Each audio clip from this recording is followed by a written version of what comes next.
Hey, what's going on, talkers? So I recently had someone ask me this question.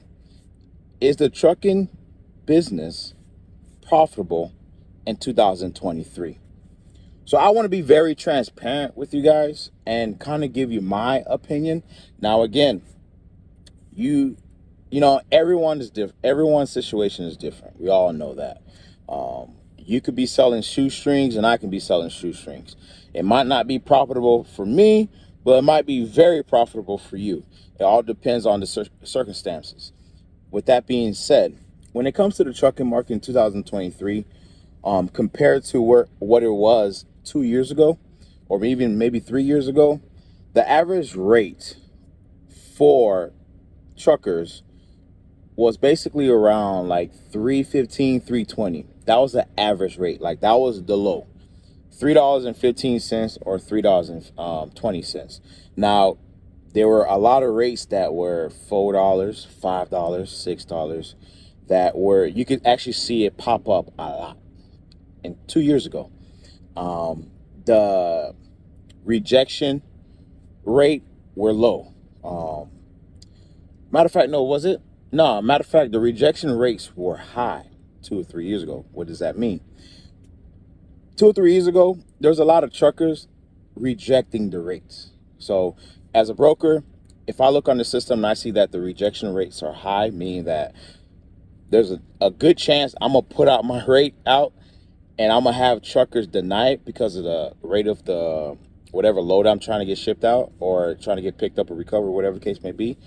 That means for me as a broker that I might have to increase the rate amount on my end so I can get a better percentage of approval from truck drivers.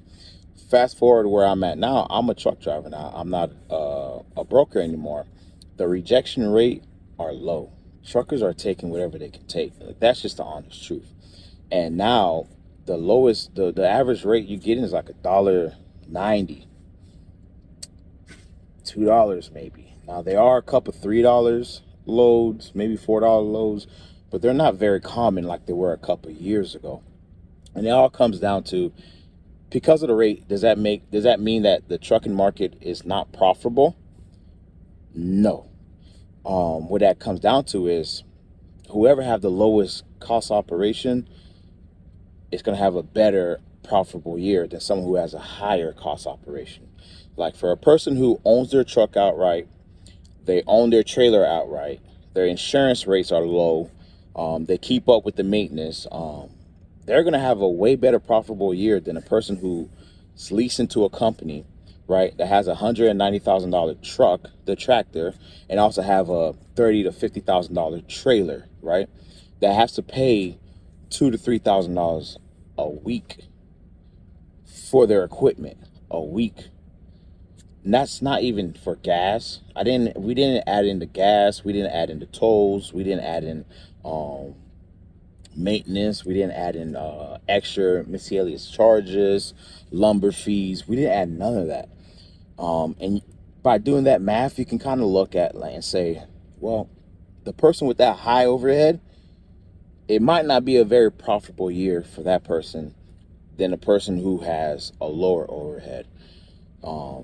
It just comes down to it. If you're looking at to be profitable, we all know starting a business, you're not going to be profitable the first few years. It says it takes up to 3 to 5 years before you can actually start seeing profit, because the majority of the money that you are making, you're supposed to be dumping it back into the business. Either you're trying to pay your equipment off, you're trying to buy advertisement, you're trying to add on to your business, buy new equipment, new stuff that can become cost effectively for you, that can help you save money, right? So the first few years, you're supposed to be dumping money back into your business.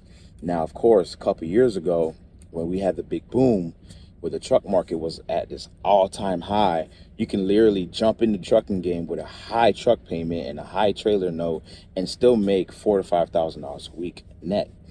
That was possible. Now you're not doing that. You're not doing that. I know guys that are grossing $5,500 a week and only taking home $1,600. And I know guys that are grossing $4,500 a week and are taking roughly $25,000 to $3,000 out of their gross week. because their truck's paid off, the chair's paid off. They have a very low interest payment. Interest. They have a very low insurance payment. They run regional. They're not really killing themselves, and they still make money.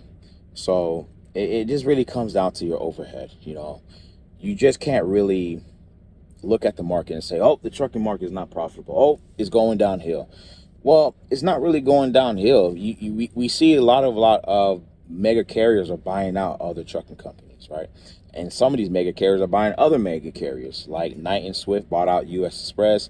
We have an Hispanic trucking company that just bought out a trucking company out of Arizona. We have the whole yellow stuff that's going on. You have Old Dominion is bidding them out for their warehouses. You also have SD, I believe that's the name, Essence, whatever their name is, another LTL carrier that are outbidding Old Dominion. I think their bid went up to like 1.5 billion, or was it 1.8 billion? So that shows me that there is a tracking rate that we might be at the bottom, and we might start to trend upwards, because once you hit bottom, the only thing that can happen is stuff goes up, right? And we are reaching season time. Hopefully everything picks up. But at the moment, it's just keeping your head above water, planning for the next month, planning for the next year, man. That's all you can really do. And if you trying to get into the trucking game to become profitable, we all know one truck's not going to make you the money that you really want to make. You got to have several trucks, and when you have several trucks, it comes with several more responsibility, right? More money, more problems, right? So is the trucking market profitable? It can be, depending on the individual. Now, if you have a high overhead, you have debt, you have to get this expensive tractor, and you got to get this expensive trailer. You don't have the proper credit to be able to get a lower interest rate, to be able to get these trucks, this equipment with no money down, then it can you'll have a higher percentage of not being profitable the first couple of years, rather than someone who has no debt, someone that has their equipment bought out. So basically they're running for themselves, not for the equipment. So when you want to look into that, you just got to look into yourself. Like, why are you coming into the game? What's your whole purpose? Are you trying to become a millionaire overnight? Are you trying to establish or set up a business that can have a strong foundation that can last through times like this in the future? It all comes into play. We all got to know, what are we looking for as an individual? And the trucking market, I can say it's profitable to some, and it's not profitable to others. There are guys that are giving up their lease purchases. There are guys that are shutting down the shop. There are guys that just can't take the race anymore, and they rather just shut it down instead of just kneeling down to these low rates. And there are guys who are still out here trucking and taking these $1.90 rates, $2 rates, $3 rates, and hey, I can't be mad at them. I can't grab them by their shirt and say, "What are you doing? We got to stick together." I can't, because guess what, guys? Truth be told, these mega carriers are buying out a lot of these contracts. They're coming into these shippers that we were getting, dedicated shippers, right? We were walking into them. We were placed a bid out. We got the bid. Now these mega carriers are coming with a lower bid than you are. What do you think is going to happen? Your dedicated shipper is going to take your contract and give it to that mega carrier that has 3,000 to 4,000 employees that are running by the mile, that are getting paid 42 cents or 60 cents or 65 cents, or whatever the case may be, 55 cents, whatever the case may be. And they get paid by the mile. They don't get paid by the loads. And these trucking companies have thousands of trucks, so they get paid. These loads are really still making them profitable. So, man, it's just, it all depends on, what are you looking for? What's your purpose? If it's just to be profitable, hey, there's a lot of business out here that you could be profitable.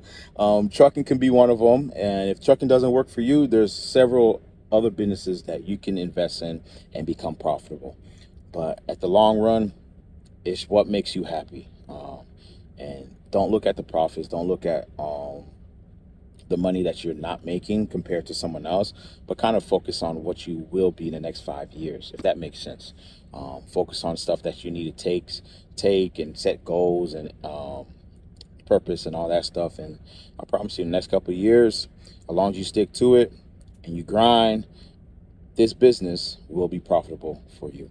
So hopefully that answers your question. Is the trucking market profitable in 2023? Yes and no. All depends on where you're at and what's your purpose, what you're trying to get out of it. Hope that answers your question. Well, I'm out, Broker Talks. I'm out of there.